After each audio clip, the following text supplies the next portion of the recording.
I think this might be the single most powerful framework I have found for growing a business, but not only just growing a business, but growing as an individual. Like, as we think about moving towards your greatness and personal development, I think it is this framework that will help you unlock that the fastest. And it's one that you've heard before. It's called the theory of constraints. And I've talked about this countless times on this podcast. You've probably heard other people talk about it as well.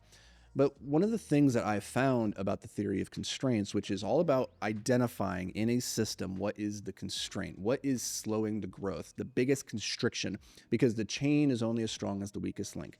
And our ability to identify that chain or that link in the chain and then reinforce it or strengthen it is what makes the system overall better. Now, my experience with this, though, is that a lot of times the application of the theory of constraints is quite difficult. We can understand it at a theoretical level, but how do you actually apply it to correctly identify the true constraint in a system?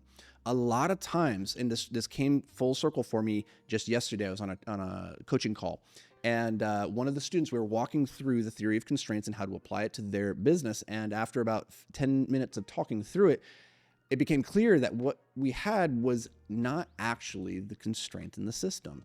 And this happens time and time and time again. When I talk to very smart, very successful entrepreneurs, we identify what we think is the constraint. And yet when you have more perspective or you look at it from a slightly different angle, you realize, oh, this is actually not the constraint. It's actually this other thing. And so what I want to talk about today is this idea, two things, is that what is the constraint within the constraint? And asking ourselves, is this actually the constraint? Is this actually the problem? So for instance, let's talk about the student that I was working with yesterday. She's brilliant, has a great business, and her leads have slowed down. So if we think about our business in terms of, 4 different departments, you have your leads, your marketing, you have your sales, you have your delivery, and you have your, let's call it retention, right? So those are the 4 areas of your business that will dictate how quickly you grow. If you get more leads, more sales, more delivery, more retention, you're going to make more money, right? So which piece of that puzzle is the part that's slowing you down at the moment? Well, she identified that leads were her issue. For whatever reason, she had this gut feeling that the phones weren't ringing as much as they were before. And her suspicion is that it had something to do with Google reviews.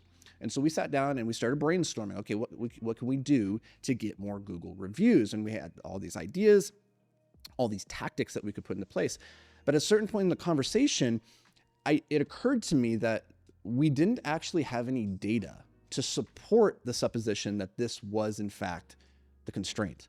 And I asked her, I was like, how did you come to believe that it was the reviews that are the issue? Because she said something in the conversation at one point where I go, actually, you just said something contradicting. You have this theory that the reviews are the problem, but you just said that somebody else is ranking higher on Google and they have fewer reviews. So both of these can't simultaneously be true.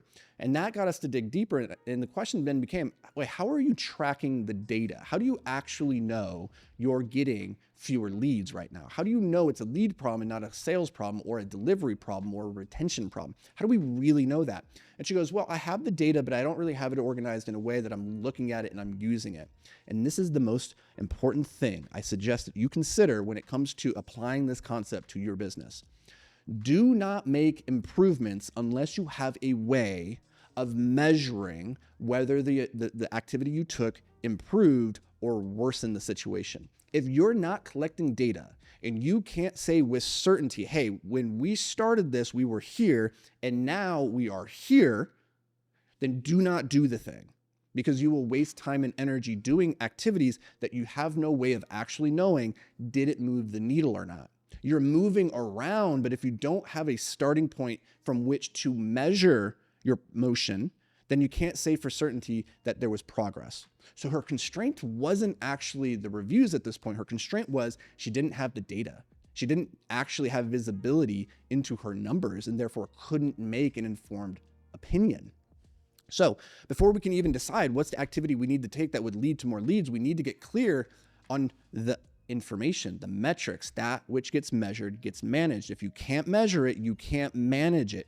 And so fight the urge to just go do things and fix things if you don't have a way of measuring the overall improvement from the activity. Now, as we're sitting there and we're going through this activity and asking ourselves, okay, is this actually the problem? the question I encourage you to ask yourself is, what else might it be? What else might be the problem here? Because sometimes we get into our little zone. We see the world through a particular lens. We have our unique set of tools that we're used to using. I'm a marketer, right? So I tend to look at the world through the marketing lens. When something's not working, the business isn't growing, I typically look at the marketing first, right? So it's important to get out of that frame by asking ourselves, what else might it be? What might it be on the product side? What might it be on the retention side? Let me look at the other aspects of my business to see if I can figure out if in fact I have a problem somewhere else and I'm really just fixating on my favorite child over here and trying to fix the thing that I already know how to fix and I like to do it, right? I have a sneaking suspicion that in the case of those Google reviews, you could spend like a good amount of time and energy and resources going and optimizing the Google reviews. And at the end of it, you'll have felt very busy. You'll have done a lot and you can have something to point to, but it won't actually drive the downstream results that my student was going for. So we need to always be asking, what else might it be? Now, the other thing is, what is the constraint within the constraint? This is very important. So you might identify, okay, maybe leads is your problem. And maybe you use organic content to attract leads. It's not enough just to say, oh, the constraint is organic content or the constraint is leads, right? We have to go further down. When it comes to the content, what specifically is the constraint? Is it that you're not able to put out high quality content? Is it that you're not able to do it consistently and put out enough quantity?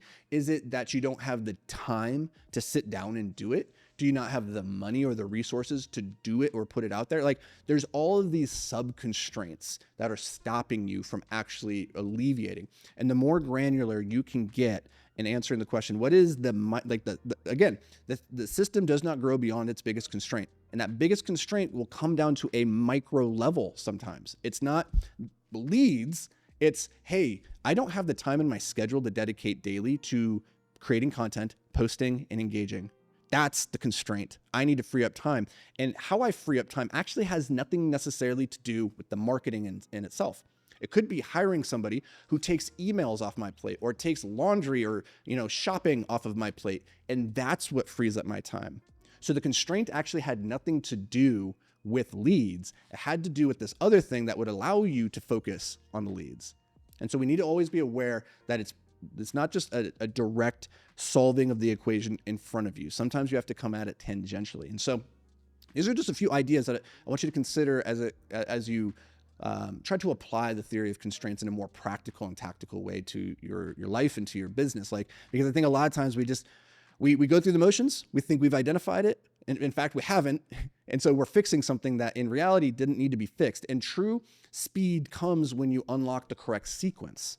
If you solve the problem in the right order, then you get a ton of throughput. If you solve it in the wrong order, you spend a lot of time banging your head against the wall and doing work that you have nothing to show for it until you finally unlock that one little bit in the equation that was what was holding everything else back. So focus on the sequence and you will find speed. And in the process, you'll have to do far less work overall. So take that, run with it. I'll see you guys in the next episode.